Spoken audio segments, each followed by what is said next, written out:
There seems to be a lot of confusion about the FAA Medical when someone is learning about what it takes to become a pilot.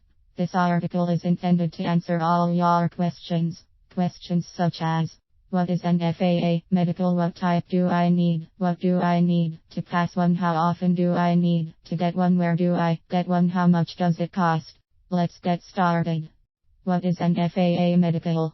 Under the Federal Aviation Regulations, pilots are required to meet certain medical requirements. Depending on what type of pilot you are, you will need to pass a certain type of medical exam. What type of FAA Medical do I need? There are 3 types of medical certificates. First class, for airline pilots. Second class, for pilots who get paid for flying, but not necessarily as an airline pilot. Third class, for private pilots and recreational pilots. What do I need to pass an FAA Medical?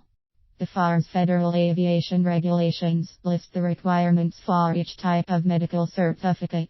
You can find these on the FAA website as well. Here is a summary of what you need depending on the type of medical you need. Note: this is just a quick overview. You should read the full Federal Aviation Regulations or FARs for more detailed information. Medical Requirements Overview. I, with or without corrective lenses. Distant Vision 20/20. It's for first ampersand second class. Distant Vision 20/40. It's for third class. Near Vision 20/40. It's ear, nose, throat equilibrium. Demonstrate acceptable hearing. No disease that affects equilibrium.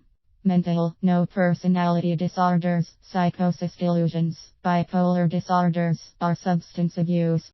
Neurologic, no epilepsy, disturbance of consciousness, transient loss of control of nervous system, seizures. Cardiovascular, no heart attacks, heart disease, angina pectoris, or pacemakers. General, no diabetes, or anything else the examiner thinks will make you an unsafe pilot.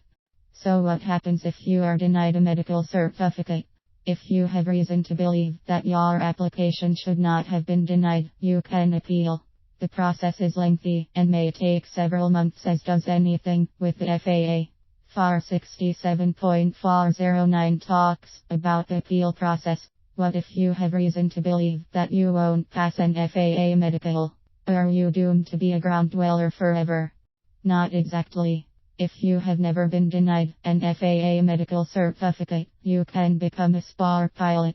The spar pilot certificate allows you to fly small aircraft that are classified as LSAs, or light spar aircraft. These airplanes have several restrictions, but for the most part, these are: cannot weigh more than 1,320 lbs, 1,420 lbs for a seaplane. Cannot have the ability to fly faster than 120 knots, about 139 mph.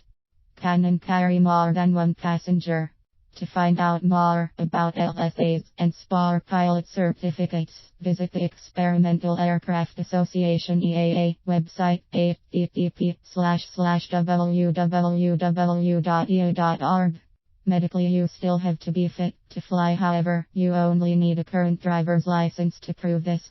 How often do I need to get an FAA medical exam? Because the rules and duration of FAA medical certificates have become so complex, the FAA has come up with a table that makes it very easy to help you figure out how long your medical will be valid. The table is buried under FAR 61.23d. Just Google this and you should find it easily enough. Where do I get an FAA medical? To search for a nearby medical examiner, you can look for one on the FAA website, http://www.faa.gov.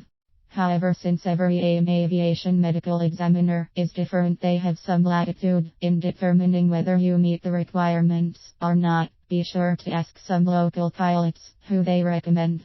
How much does an FAA medical cost? Each medical examiner will set his/her own price for each type of medical certificate.